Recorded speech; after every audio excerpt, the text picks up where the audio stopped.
to a quick video about the Final Fight 1UP Arcade. I know a lot of you guys are probably saying like, why aren't you doing one on Ninja Turtles or the Marvel Superheroes one?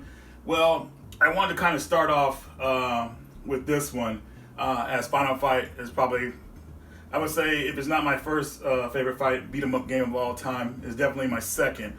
Now, the first 1UP Arcade I actually had was the Street Fighter one, but that one to me just didn't really fill the void of having an arcade. It was like three different versions of the same game, and it just didn't feel right. So that one didn't really I just wasn't feeling that one. And the Final Fight one was the first one that I saw that actually came with a decent amount of games.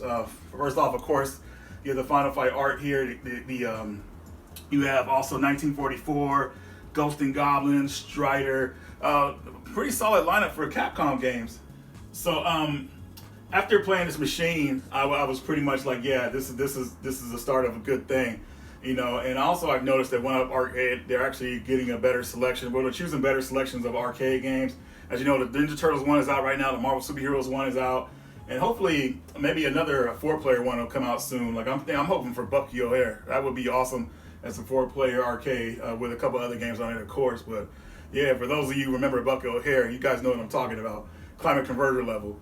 But anyways, I really like this arcade, and as you can see here, you know, it doesn't really take up much space. You know, I didn't have enough room in the game room. I'm actually rearranging the game room, and I might be able to fit 2 of these in there, but with Portland Retro Gaming Expo coming up, I'm not really trying to do all that. So right here is where it's going to be for now.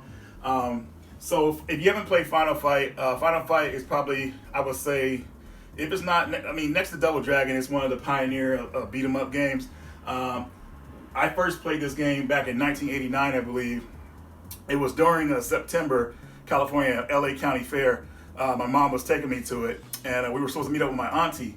And back then, of course, we didn't have cell phones, so you were pretty much like trying to like, hey, I'll be here at this time, I'll see you there. Well, my mom went to the grocery store to call my auntie to see where she was at, and we couldn't get a hold of her. So I remember in the grocery store, there was a Final Fight arcade in there, and my mom gave me a quarter to play it, and of course, I put that sucker in there with a quickness, picked Haggard, and got past the first level, thankfully. It was rough, but I got past the first level. But I fell in love with this game, and just seeing this arcade just reminds me of that moment where, you know, I kind of fell in love with this game. Final Fight is definitely, I would say, a good start if you want to start with the 1UP arcades. Now to go over to some of the games real quick. Of course, Final Fight, I've told you a little bit about it already. One of the classic beat 'em ups of all time. It's definitely worth having this cap for that game alone. But with the extras we have here, 1944 is a decent shoot 'em up. I've never played 1944 before. I always pretty much played 1942, 43, then skipped to 1945, and never played this one before. So this is the first time this one's actually been released outside of, well, I guess technically you can't say it was on a console. So, but it's cool to be able to have easy access to this game.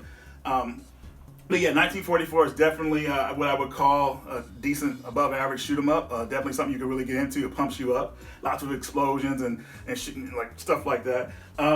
Ghosts 'n Goblins. Now that one, I'm gonna tell you guys right now, I barely could get past the first level on Ghosts 'n Goblins.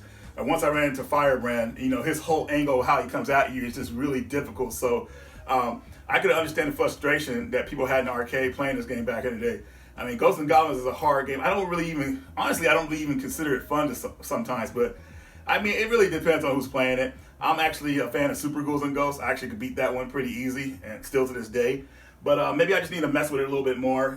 But I think Ghosts 'n Goblins was a good add-on for this arcade. And next up, we have Strider. Strider pretty much is an awesome futuristic game.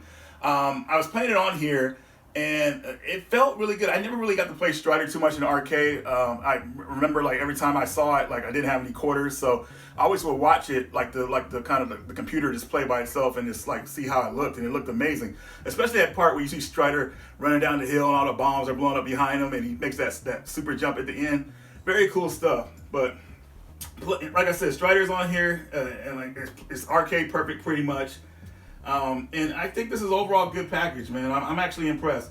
Now with the price tag for it, you know, dropping that at the most you've seen them for $400. I mean, like I said, you know, it depends on if you got that money to drop on it, or you know, if you really want it, you know. So honestly, I'm gonna try to wait for a discount for the other ones that are coming out. You know, when kind of maybe when sales slow down, I'll probably pick one of those up. But I've seen them on sale, go on sale for almost $150, $200 at Walmart sometimes. So you know, but I'm gonna keep my eye out. But I want to give a shout out to my buddy Steve Wright Jr., man. He's one of the reasons why I'm doing this video, man.